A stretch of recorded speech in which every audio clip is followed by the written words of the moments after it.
Baie welkom by Beter Verhoudings met Gustaf en Elna en op hierdie video is dit weer tyd vir 'n anonieme vraag wat ons gekry het om dit te antwoord en vir Elna, jy vanuit jou beradingspraktyk ervaring, wat sou jou antwoord wees? En die vraag wat ons vandag graag nou wil kyk is 'n vraag wat ons ontvang het van 'n vrou wat sê: wanneer ek met my man oor iets belangriks probeer gesels, dan voel ek die heeltyd verkeerd of dom. Wat kan ek doen? Dit is die vraag wat hierdie vrou vra. Elna, so as jy so 'n vraag in jou beradingspraktyk sou kry, wat sal jou antwoord gewees het? Ek sal heel eers graag by hierdie vrou net 'n bietjie meer inligting wil hê om by haar te hoor wat presies doen hy wat haar so laat voel. Is dit dalk dat hy frons as sy begin praat, of dalk net sug, of dalk nie met haar oogkontak maak nie? Doen hy iets nie verbaal wat dadelik vir haar die gevoel gee, okay, hy dink sy's dom, of hierdie is nou, weet, sommer nonsens wat sy nou op die tafel sit.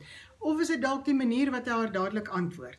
Jy dadelik vir haar nie sê, weet jy, dit wat jy sê is nie waar nie, of nee, dit is nie so nie. Is dit so iets? Sy sal moet bietjie meer inligting gee oor wat doen hy wat haar so laat voel. Ek dink dit sal belangrik wees vir haar self om dit vas te pen, dat sy presies sal weet, maar dit is die manier hoe hy sy siening sterk uitdruk. Hy druk dit so sterk uit dat dit vir haar voel sy is verkeerd.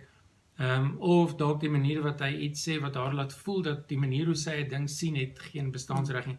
Dit sal vir haar goed wees om dit vas te pen. Wat presies is dit wat vir haar hierdie gevoel gee?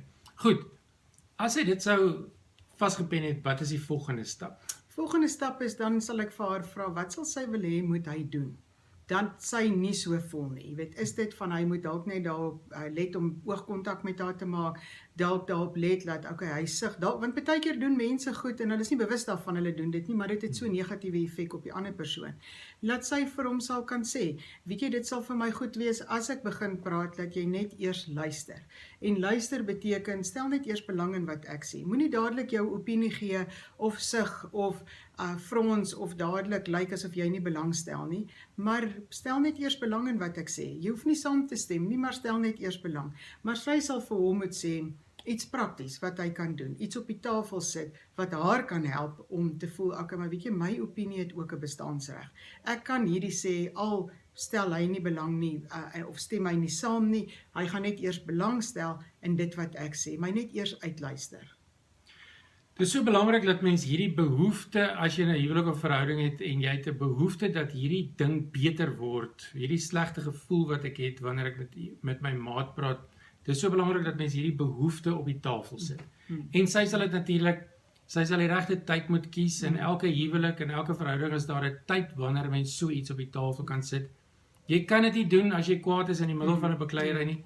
Jy moet die regte tyd soek, jy moet dit ook op 'n mooi manier op die tafel sit, sodat jou maat so ver moontlik darm entoesiasties sal wees om iets daaraan te doen. So mens kan self hierdie behoefte ook op die tafel sit, op 'n manier wat hom sal laat voel, geen manier wat ek ooit iets hieraan doen nie. So dit verg 'n baie mooi benadering. En dan, as die behoefte op die tafel is en hy kies om niets aan te doen nie, dan kan jy nou niks. Jy kan niks aan doen nie. So van haar kant af kan sy ten minste sê, sy wil graag hierdie ding beter maak en dis hoe sy glo dit kan beter word. Dan is dit in sy hande. Dis ook iets wat 'n mens kan dan bespreek. Jy weet, albei kan sy opinie ook gee. Jy weet, hy kan dalk ander voorstelle ook maak van wat hy dink hy kan doen om dit beter te maak vir haar. Want dit is 'n spanpoging. Dis nie net 'n behoefte wat op die tafel gesit word en dit moet uitgevoer word nie. Daar moet bietjie kommunikasie ook plaasvind tussen hulle twee, want dis hulle kommunikasie. Nou maar goed, kyk gerus ook na ons YouTube video met die titel Wie is reg en wie is verkeerd? Dit is aanvullend tot hierdie antwoord wat ons op hierdie vraag gee. En wonderlik, tot volgende keer. Pas mekaar op en wees goed vir mekaar. En geniet mekaar en onthou ons Beter Verhoudings webwerf met ons gewilde e-kursusse wat jou verder kan help. Totsiens. Totsiens.